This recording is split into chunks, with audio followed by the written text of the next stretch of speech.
बिस्मिल्लाहिर्रहमानिर्रहीम। अस्सलाम वालेकुम। कैसे हैं आप सब? उम्मीद करती हूँ आप सब बिल्कुल ठीक होंगे। आज की वीडियो क्लास 8 की न्यू ऑक्सफोर्ड सेकेंडरी साइंस पर है और आज की वीडियो में हम चैप्टर नंबर 11 आवर यूनिवर्स को डिस्कस करेंगे आपके साथ। सबसे पहले आप सब बच्चे पेज नंबर 157 को ओपन कर लें और आज जो टॉपिक डिस्कस होने जा रहा है वो है स्पेस शटल। स्पेस शटल के मुतालिक जो भी मालूमात है वो आज की वीडियो में डिस्कस की जाएंगी, तो आप सब ने वीडियो को अंत तक देखना है। वीडियो अच्छी लगे तो लाइक कीजिएगा, चैनल को सब्सक्राइब करना हरगिज़ मत भूलिएगा। चलिए स्टार्ट करते हैं। In 1981, the United States launched the first reusable spacecraft, the Space Shuttle. It was designed to launch space probes and to carry people and equipment to space station. 1981 के अंदर यूनाइटेड स्टेट्स ने यानी US ने जो है launch किया एक नया स्पेस क्राफ्ट। अब उस स्पेस क्राफ्ट को बनाने का मकसद क्या था? जबकि पहले तो स्पेस स्टेशंस मौजूद थे, क्या ज़रूरत पड़ी स्पेस क्राफ्ट या स्पेस शटल को बनाने की? स्पेस शटल इसलिए बनाई गई ताकि लोगों को स्पेस स्टेशन तक पहुंचाया जा सके और उनके साथ जो मौजूद औजार हैं, इक्विपमेंट कहते हैं औजारों को, तो औजारों को भी स्पेस स्टेशन तक लेके जाने का काम स्पेस शटल या फिर स्पेस क्राफ्ट का था। Space shuttle image. The first 24 shuttle mission operated successfully. पहले जो 24 स्पेस शटल्स थी वो बहुत कामयाबी की तरह के साथ इसके मदद से काम किया गया। Astronauts carry out experiments, gather information and return safely to earth. Astronaut क्या किया करते? तजुर्बे करते, मालूमात इकट्ठी करते और आसानी के साथ ज़मीन पर पहुंच जाते दोबारा। On the mission launch June 18, 1983, astronaut Sally Ride became the first American female astronaut. एक मिशन में जो कि लॉन्च किया गया 1983 के अंदर, उसमें एक अमेरिकन खातून एस्ट्रोनॉट जो थी वो पहली खातून थी जो कि एक एस्ट्रोनॉट बनी थी, जिनका नाम क्या था? सेली राइड। अब पढ़ते हैं स्पेस प्रॉब्स के मुतालिक। Space vehicles that carry human must carry everything needed for life. They must also return to Earth after every trip. Space vehicles क्या है? उनका काम ये होता कि वो इंसानों को स्पेस स्टेशन तक लेकर जाती, वहाँ तक जो ज़रूरियात ज़िंदगी हैं वो पहुँचाती और उनको फिर वापस मालूमात इकट्ठी करने के बाद अर्थ में वापस ले आती। Space probes do not orbit the earth, instead they travel to other planets to collect scientific information. अब जबकि जो स्पेस प्रॉब है उसका काम क्या है? वो क्योंकि अर्थ के ऑर्बिट में वो ठहर नहीं सकती, तो इसीलिए उसका काम यह था कि दूसरे सियारों से मालूमात इकट्ठी करने का काम उसको दिया गया। One disadvantage of probe is that without astronaut they are less able to respond to problems or opportunities that develop during the flight.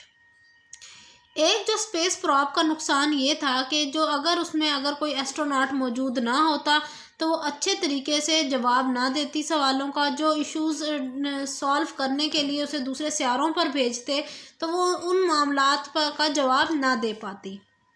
The Pioneer series of deep space probes were launched for the later 1950s through to 1970s. Most were directed at the planets, but Pioneer 6 sent back data about the sun. इसके अलावा और भी बहुत सारे space प्रॉब्स बनाए गए जो कि लॉन्च हुए 1950 से 1970 के दौरान। लेकिन जो पॉइनर 6 नाम का जो स्पेस प्रॉब था उसका ख़ास काम क्या था कि वो सूरज के मालूमात लेकर आता था। In 1976 two unmanned space craft called Viking 1 and Viking 2 made soft landing on Mars. They send back pictures of the planet, rocks, true surface. अब क्या हुआ कि 1976 के अंदर 2 स्पेस क्राफ्ट डिज़ाइन किए गए। एक का नाम विकिंग 1 और दूसरे का नाम विकिंग 2 रखा गया। वो आसानी से मार्स की जो सरफेस थी उस पर लैंड कर गए। वहाँ से उन्होंने तस्वीरें भेजी, मतलब बनाई क्यों? ताकि मालूमात इकट्ठी की जा सके। Two Yoyers probes were launched in 1977 to collect data about distinct planets of the solar system. इसके अलावा दो मज़ीद और प्रॉब्स बनाई गई 1977 के अंदर, और उसने डाटा मालूमात सारा इकट्ठा किया जो भी सियारों के मुतालिक मालूमात थी कि एक सियारा दूसरे सियारे से इतना दूर क्यों है।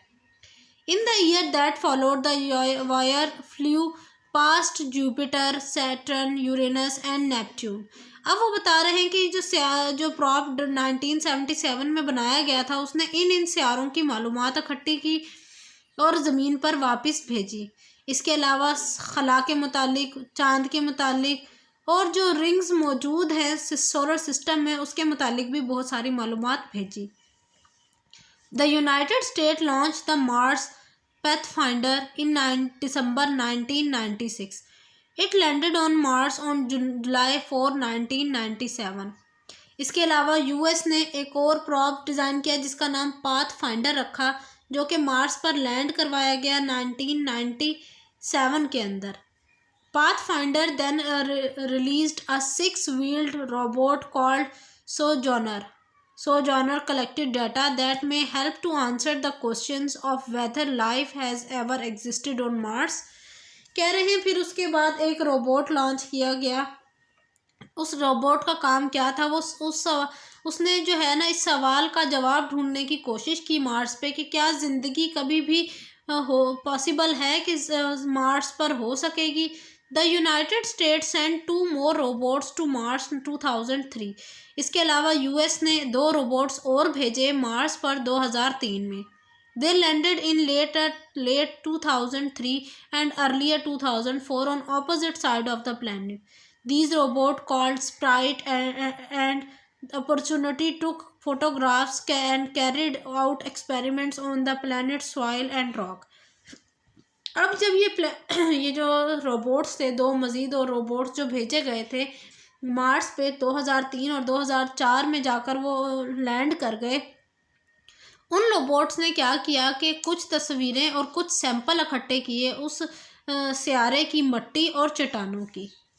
तो ये बच्चों था स्पेस प्रॉप्स के मुतालिक मालूमात। लास्ट में हमारे पास बेनिफिट्स आ रहे हैं स्पेस एक्सप्लोरेशन के, ये भी एक दफ़ा देख लेंगे। आप लोगों को अगर इसमें कोई क्यूरी होगी तो आप मुझसे पूछ लीजिएगा, मैं इंशाल्लाह फिर इसकी भी एक अलग से वीडियो बना दूँगी।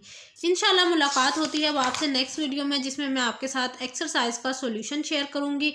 तब तक के लिए मुझे इजाज़त दीजिए। अल्लाह हाफिज़।